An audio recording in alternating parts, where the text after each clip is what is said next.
where three documents will be exchanged.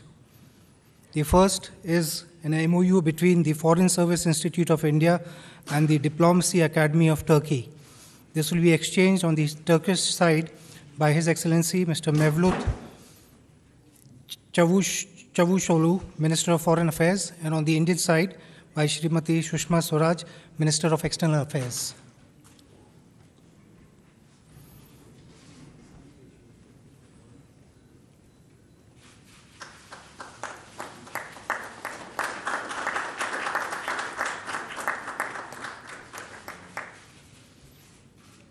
Thank you.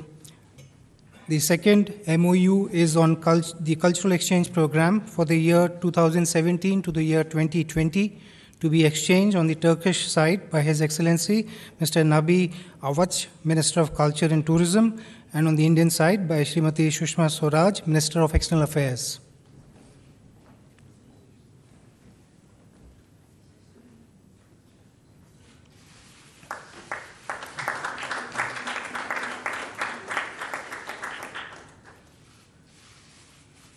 Thank you. The third MOU is between the Telecom Authority of India and the Information and Communication Technologies Authority of Turkey to be exchanged on the Turkish side by His Excellency Mr. Mehmet Arslan, Minister of Transport, Maritime Affairs and Communications, and on the Indian side by Shri Vijay Goyal, Minister of State for Youth Affairs, Sports, Water Resources, River Development and Ganga Rejuvenation.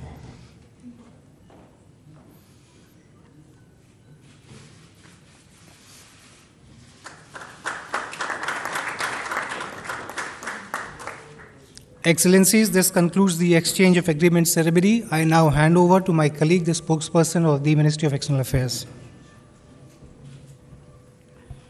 Thank you. May I now request the Prime Minister to please make his statement to the media. Thank you, sir.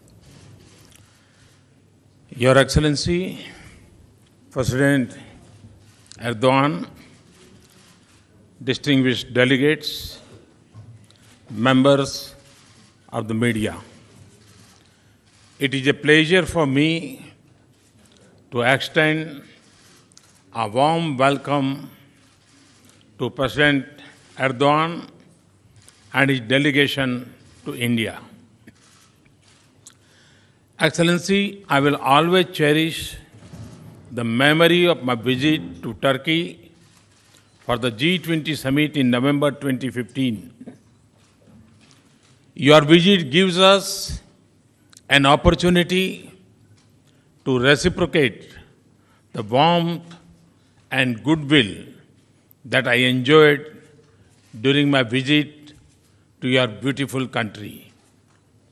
Friends, the people of India and Turkey have nurtured deep and historical links. Ties of culture and language connect our societies for hundreds of years. While Rumi found his home in Turkey, his legacy continues to enrich the Sufi traditions of India as well. Friends, in our comprehensive discussions today, President Erdogan and I took stock of full range of our relations, particularly our political, economic, and cultural engagements. We also shared perspectives on developments in our region. Friends, India and Turkey are two large economies. President and I are clear that the strength of our economies presents an enormous opportunity to expand and deepen commercial linkages between our countries. I also feel that at the level of the two governments, we need to approach the entire landscape of businesses, opportunities in a strategic and long-term manner. Our bilateral trade turnover of around $6 billion does not do full justice to convergence in our economies. Clearly, the businesses and industries on both sides can do much more. I am happy that a high-level business delegation is accompanying President Erdogan. Both of us addressed them and the captains of the Indian industry this morning. I am sure that Turkish businesses would be quick to tap the diverse and unique opportunities inherent in rapidly growing India. I also believe that India's infrastructure requirements, and I listed some of them this morning at the Business Summit, and our vision of developing smart cities match well with the Turkish capacities. We would like to encourage stronger partnership of Turkish companies with our flagship programs and projects either on their own or in collaboration with Indian companies. I have no doubt that the agreements signed by today and the substance of our conversation will further strengthen institutional cooperation between our two countries. Friends, we live in a times where our societies face new threats and challenges every day. The context and contours of some of the exciting, existing and emerging security challenges globally in our common concern. In particular, the constantly evolving threat from terrorism is our shared worry. I held an extensive conversation with President on this subject. We agreed that no intent or goal, no reason or rationale can validate terrorism. The nations of the world, therefore, need to work as one to disrupt the terrorist networks and their financing and a put to a cross-border movement of terrorists. They also need to stand and act against those that conceive and create, support and sustain, shelter and spread these instruments and ideologies of violence. President and I agreed to work together to strengthen our cooperation both bilaterally and multilaterally to effectively counter this menace. Friends, we also discussed the need for comprehensive UN reforms, including the Security Council expansion to make the body more representative, accountable, and effective.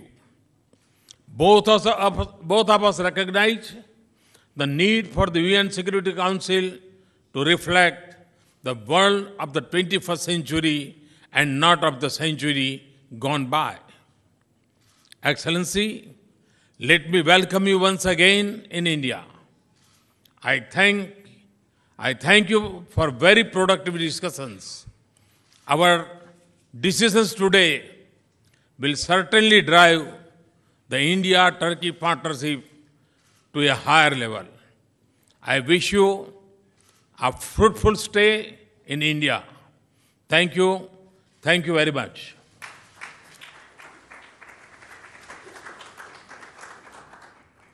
Thank you, sir. May I now request His Excellency the President of the Republic of Turkey. Sir.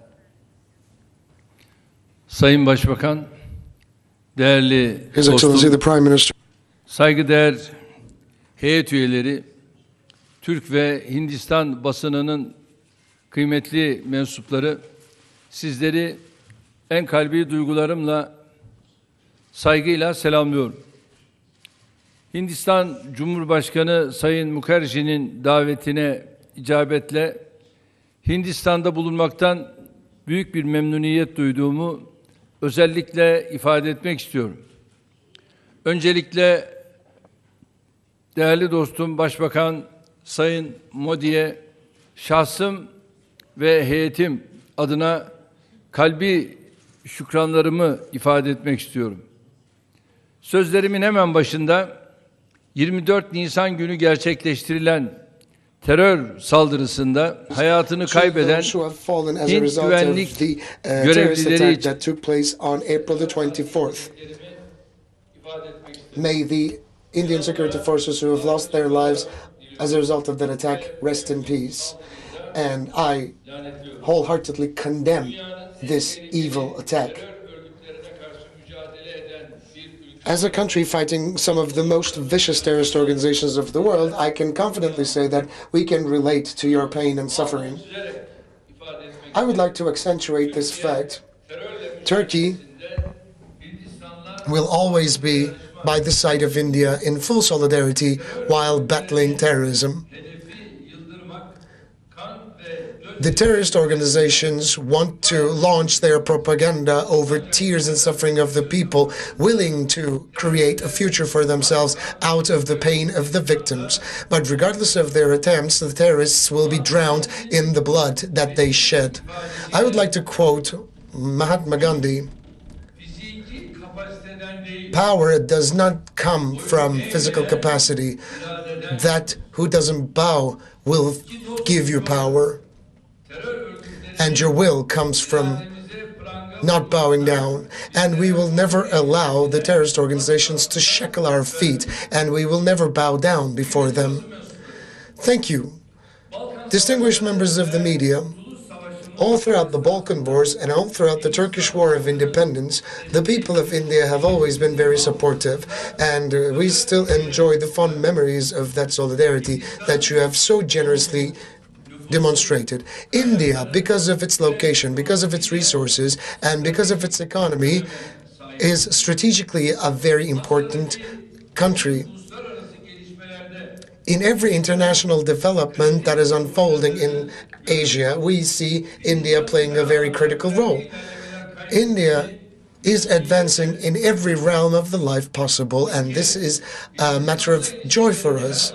Turkey is invested in expanding our relations with India, and the deliberations we've had today promote very significant opportunities in that regard.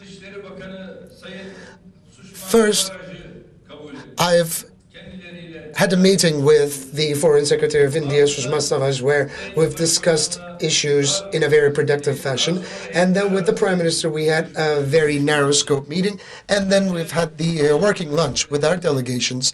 We have concluded those deliberations, and right now we are in your presence. And in the next hours to come, I will be attending a state dinner hosted by President Mukherjee. In our bilateral talks, we have talked about the prospective steps we could take forward in order to further expand our bilateral relations. We are going to continue developing our relations with India within a strategic framework. We have discussed our bilateral relations at every dimension possible, and we have touched upon the mutual investment opportunities. As His Excellency the Prime Minister mentioned a couple of moments ago, the trade volume is around $6.5 billion, and it is not enough for us, for none of us. And we have to at least increase it up to $10 billion as soon as possible. That would be beneficial for all the parties involved, and I think both parties have that will. We have assessed the advance that we have garnered in the fields of energy and the cooperation projects and the investments should be increased at every extent possible, especially in the field of energy and infrastructure. Turkey is seemingly holding a very important potential which needs to be mobilized in the point of view of India. And in order to use this potential, the number of the destinations for Turkish Airlines and the frequency of the flights should be increased as soon as possible. The businessmen and the investors should benefit from visa facilitations, and we should cooperate in the fields of culture, energy, and IT technologies. And we can transition to using our local currencies while trading with one another in order to liberate ourselves from the pressures of the foreign currency. We have discussed these issues quite extensively, and in our exchanges, we have discussed the attack upon our democracy in the form of an attempted coup that took place on July the 15th, 2016, causing the martyrdom of 249 Turkish citizens, and 2,193 people got wounded. The perpetrators of this attempted coup is one of the most vicious, one of the most evil terrorist organizations of the world, called FETÖ. They are not only active in our country, but they're also active through their networks around 170 countries in the world. Since July the 15th, without compromising on the rule of law and justice, we've been extensively combating this terrorist organization. And we are informing of our friends about the way FETÖ builds up its network and how these militants infiltrate into the state institutions, how they get their resources, and what kind of disguises they use. And I know that India will take the necessary measures in order to expel FETÖ from her territory once and for all. That's why, in the aftermath of July the 15th, the Indian administration called me and stated their full support and solidarity, and I would like to take this opportunity to thank them once again, and primarily the Prime Minister. We've also exchanged our opinions on international developments. The populism is on the rise all around the world, and divisions on the basis of sex and religion are being encouraged, and the distinction between the East and the West is becoming much more highlighted. Especially in Europe, xenophobia and cultural racism is taking over as if it were a venomous ivy or a poison ivy. All throughout history, we have been homes to various civilizations. The differences should not be feared as threats, but they should be embraced as wealth and riches. I think as India and Turkey, we need full cooperation and solidarity in global and regional matters. In order for global peace to be established, in order for prosperity and stability to prevail, India and Turkey should get closer to one another. And I hope and pray that this mentality will pave the way for our future endeavors. I would like to state that my visit will yield the most auspicious results for my country and for also India. And I would like to thank His Excellency the Prime Minister for being such gracious hosts, not only personally, but also on behalf of my delegation. Thank you. Thank you very much, sir. Thank you, Excellencies, ladies and gentlemen. This brings to close this particular event. Thank you all.